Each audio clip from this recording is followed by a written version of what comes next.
छात्रों, हम लोग रीति काल को समझने का प्रयास कर रहे हैं। आप सब जानते हैं कि आचार्य विश्वनाथ प्रसाद मिश्र ने रीतिकालीन कवियों को 3 श्रेणियों में विभाजित किया है। पहली श्रेणी है रीतिबद्ध, दूसरी रीति सिद्ध और तीसरी श्रेणी है रीति मुक्त।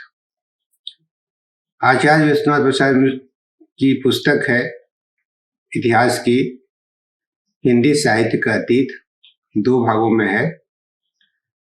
पहले भाग में वीर गाथा काल और भक्ति काल की चर्चा है और दूसरे भाग में श्रृंगार काल अर्थात रीति काल की चर्चा है। रीतिबद्ध जो कवि हैं, एक युग में हिंदी साहित्य की दुनिया में बहुत चर्चा होती थी। विश्वविद्यालयों में केसव पढ़ाए जाते थे, देव पढ़ाए जाते थे, बिहारी लाल की पढ़ाई होती थी और एक तरह से कहें कि धूम मची हुई थी। कौन कवि बड़े हैं, बिहारी बड़े हैं या देव बड़े हैं, केसव बड़े हैं, चिंतामणि बड़े हैं। पुस्तक भी लिखी गई, डिबेट भी हुआ और जिस दौर में जायसी की कोई चर्चा नहीं थी, कभी कभार कहे जाते थे, उनकी चर्चा होती थी। उस वक्त रीतिबद्ध कवियों की चर्चा पुरजोर होती थी। पहले हम लोग देख लें उसकी विशेषता क्या है, रीतिबद्ध काव्य की विशेषता क्या है। फिर हम लोग रीतिबद्ध कवियों की चर्चा करेंगे, उनकी पुस्तकों और ग्रंथों की चर्चा करेंगे। आप जानते हैं कि रीतिबद्ध जो कवि हैं वे कवि हैं जिन्होंने अपनी कविता काव्य शास्त्रीय प्रणाली पर लिखी, अर्थात काव्य शास्त्रीय प्रणाली अलंकार, रस, गुण, ध्वनि, न्याय का भेद, शब्द शक्ति आदि के आधार पर जो कविता लिखी गई वे कविताएं रीतिबद्ध काव्य के दायरे में आई और निश्चित तौर से वे लिख रहे थे तो लक्षण ग्रंथ लिख रहे थे और लक्षण ग्रंथों के आधार पर अपनी कविता लिखते थे और लक्षणों को समझाने की कोशिश करते थे। ये खुद को आचार्य भी कहते थे और कवि भी कहते थे। इनकी कविताओं की जो विशेषता है कि उन्होंने कविताओं को एक माध्यम बनाया जीविका प्राप्ति का। आश्रय दाता नवाबों के यहाँ या सामंतों के यहाँ या राजाओं के यहाँ या सम्राट के यहाँ वे रहते थे, सम्राट की प्रशंसा करते थे और खास करके उनका जो श्रृंगारिक संयोग श्रृंगार की जो दुनिया थी उसको बढ़ावा देते थे और इसके आधार पर राजा या सम्राट या सामंत खुश होकर, प्रसन्न होकर उनको जीविका प्रदान करते थे। तो पहली जो बात है, पहली जो विशेषता है कि आश्रयदाता के द्वारा जीविका प्राप्ति करते थे। दूसरी बात है कि उनकी जो कविता है और कविता में जो रीति का विवेचन है, यानी काव्य शास्त्रीय प्रणाली का जो विवेचन है वह बहुत मौलिक नहीं है, वह उथला है, नई विवेचना नहीं है। तो रीति विवेचन में भी ये कवि बहुत सफल नहीं हो पाए, लेकिन अब बाद में भी कुछ कवि हैं इनको सफलता मिली है और इसमें सुबोधता है, सुस्पष्टता है, संचरितता है। बेहतर ढंग से जो काव्य के अंग हैं, उसके जो लक्षण हैं उसको उन्होंने कहा है, जैसे आप देव को देख सकते हैं। चौथी बात है कि रीतिबद्ध कवियों ने काव्य लक्षण, काव्य प्रयोजन, काव्य हेतु, शब्द शक्ति, गुणीभूत व्यंग, दोष, गुण, शब्दालंकारों और अलंकारों का सुंदर विवेचन भी किया है, जैसे भिखारी दास में देख सकते हैं। सभी कवि सफल नहीं हैं, जो विशेषताएं हैं वो एक दूसरे से जुड़ी हुई भी है। पांचवी जो विशेषता है कि कई कवियों ने आचार्य के कार्य का अच्छा निर्वाह किया। आचार्य के कार्य का निर्वाह करने का मतलब था कि काव्य शास्त्रीय जो प्रणाली थी उसको उन्होंने बेहतर ढंग से व्याख्यायित किया। उनका रीति निरूपण सफल था। रसों के जो लक्षण गिनाए गए, उसके भेदों उपभेदों की जो चर्चा हुई, विभिन्न तरह के भावों, अनुभावों, सात्विक और संचारी भावों का जो निरूपण हुआ और अस्थायी भावों के जो लक्षण बताए गए, वे बहुत ही सफल हुए। छठी जो विशेषता है कि रीतिबद्ध कवि जितने थे उसमें से ज्यादातर श्रृंगार संबंधी जो विभिन्न पक्ष हैं उसका विस्तृत वर्णन करते हैं। राजा को पसंद था श्रृंगार, और खास तौर से संयोग श्रृंगार, उसका उन्होंने बहुत ही सफलतापूर्वक चित्रण किया। कोई कवि ऐसे भी हैं कि माहौल जब बहुत खराब रहता है, सारे लोग भोग लिप्सा में जुटे रहते हैं, तो कवियों का जो मन होता है वो उससे विरक्ति भी प्राप्त करता है। तो पद्माकर में आप देखेंगे कि वैराग्य की भावनाओं की भी अभिव्यक्ति हुई है।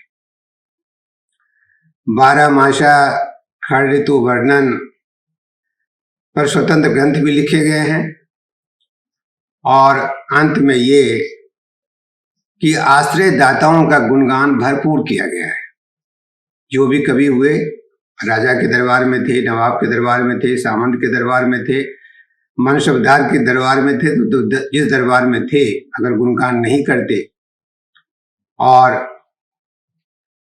उनके श्रृंगारिक भावनाओं को उत्तेजित नहीं करते, तो फिर जीविका की प्राप्ति कैसे होती। तो उनकी लाचारी थी, वे आश्रयदाताओं पर निर्भर थे, इसलिए उसके गुणगान भी करते थे। फिर आप देख सकते हैं कि रीतिबद्ध श्रेणी के जो प्रमुख कवि हैं और उनके कौन कौन से काव्य ग्रंथ हैं। कुछ कवि तो बहुत चर्चित हैं, उनको हम लोगों को याद रखनी चाहिए। खास तौर से उनकी किताबों के नाम भी जो नेट की परीक्षा में अक्सर पूछे जाते रहे हैं, जैसे केशव दास है। केशव दास के जो 3 ग्रंथ हैं वो बहुत चर्चित हैं। कवि प्रिया, रसिक प्रिया और रामचंद्र चंद्रिका, तीनों को याद रखने की जरूरत है। इसके अलावे नख सिख वर्णन है, सिख नख वर्णन है, 12 मासा है, छंदमाला है, और उसके बाद 3 जो पुस्तक है वह आश्रयदाताओं की बढ़ाई में, उसकी प्रशंसा में ये पुस्तक लिखी गई है। रतन वावनी, वीर चरित्र और जहांगीर जस चंद्रिका। केशव दास का जो काल है, जो समय है, यूं तो रीति काल में इनकी गणना होती है, लेकिन भक्ति काल का जो समय है उसी दायरे में केशव दास आते हैं। उसके बाद चिंतामणि है, रीतिबद्ध कवि हैं, और रसविलास, श्रृंगार मंजरी और कवि कुल कल्पतरु, ये 3 पुस्तक जो है वो बहुत महत्वपूर्ण है, और प्रतियोगिता के लिए, नेट की परीक्षा के लिए इन पुस्तकों के नाम याद रखे जाने चाहिए। रसविलास, श्रृंगार मंजरी और कवि कुल कल्पतरु। इसके अलावे रामायण भी है, रामाश्वमेघ भी है, छंद विचार पिंगल भी है, तो आप देखिएगा कि वीरता संबंधी काव्य की जो धारा वही है उसमें भी कवि हैं। भक्ति संबंधी जो कविता है, रामायण या रामाश्व में का जो मामला है वह भक्ति से जुड़ी हुई पुस्तक है। मतीराम भी बहुत महत्वपूर्ण कवि हैं और इनकी जो दो पुस्तक है, ललित ललाम और रसराज, इसे जरूर याद रखा जाना चाहिए। मतीराम सतसई है, अलंकार पंचाशिका है, छंद सार संग्रह है। तो चिंतामणि हुए, मतीराम हुए, केशव हुए। देव कवि, एक दौर ऐसा था जिसमें बिहारी बड़े हैं कि देव बड़े हैं, किताबें लिखी गई हैं। और देव की जो किताब है भाव विलास, शब्द रासायन, सुख सागर तरंग और एस्ट्रियाम। रसलीन कवि हैं, रीतिबद्ध धारा के। अंग दर्पण और रस प्रबोध दो पुस्तक है। तोष कवि हैं, इनकी एक पुस्तक है सुधा निधि। जसवंत सिंह की दो पुस्तक है, भाषा भूषण, प्रबोध चंद्रोदय, महत्वपूर्ण कवि हैं ये भी, रीतिबद्ध काव्य के। भूषण है, अब भूषण का नाम हम लोग नहीं भूल सकते हैं क्योंकि शिवाजी के समकालीन थे। भूषण, शिवराज भूषण, शिवा वावनी, ये दो देखिएगा तो शिवाजी केंद्रित पुस्तक है। छत्रसाल दशक, ये भी राजा से जुड़ा हुआ है। फिर अलंकार प्रकाश, छंदो हृदय प्रकाश। कुलपति मिश्र की पुस्तक है रस रहस्य संग्राम सार। याकूब खां, उनकी पुस्तक है रसभूषण। पद्माकर की किताब है पद्माभरण। गंगा लहरी और पद्माभरण को याद रखना जरूरी है। प्रबोध पचासा, राम रसायन, हिम्मत बहादुर बिरुदावली, प्रताप सिंह बिरुदावली, दो पुस्तक का नाम देखिएगा तो इससे पता चलता है कि आश्रयदाता की प्रशंसा है। राम रसायन भक्ति संबंधी पुस्तक है। सुरति मिश्र की पुस्तक है श्रीनाथ विलास, श्री कृष्ण चरित्र, भक्त विनोद, कामधेनु, भक्तमाल, छंदसार, कवि सिद्धांत, अलंकार माला और रस रत्न। महत्वपूर्ण कवि है सुरति मिश्र। इसके बाद आते हैं भिखारी दास, उनकी पुस्तक है काव्य निर्णय, रस सारांश, श्रृंगार निर्णय, छंदोर नव पिंगल, शब्द नाम कोश, विष्णु पुराण, शतरंज शतिका। दूल्हा कवि हैं, उनकी एक ही पुस्तक है कवि कुल कंठाभरण। ग्वाल कवि हैं साहित्यानंद, कवि दर्पण, रसिकानंद, प्रस्तार प्रकाश, यमुना लहरी, गोपी पचीसी, विजय विनोद, हमीर रठ। भक्त भावन, प्रताप शाही की पुस्तक है व्यंग्यार्थ कौमुदी काव्य विलास। इस तरह से देखें तो रीतिबद्ध जो काव्य है वो एक समृद्ध काव्य है। काफी पुस्तक है, काफी कवि हैं और उन्होंने पूरी कोशिश की है। राज्य के दरबार में रहते थे, राजाओं के पास रहते थे, दुचाई थे, उनकी कमियां थी, लेकिन कुछ चीजों में सफल थे, कुछ में असफल थे। और रामचंद्र शुक्ल ने तो यहाँ तक कह दिया था केशव के बारे में कि ये हृदयहीन कवि हैं और हृदयहीनता को लेकर जो चर्चा चली इसकी वजह से इस काव्य की जो नकारात्मक आलोचना होती रही वह भी एक बड़ा कारण है हिंदी साहित्य में। जो भी है, ये कवि थे, इन्होंने सहयोग लिया अलंकार का, रस का, आदि काव्य शास्त्रीय प्रणाली का। इस तरह से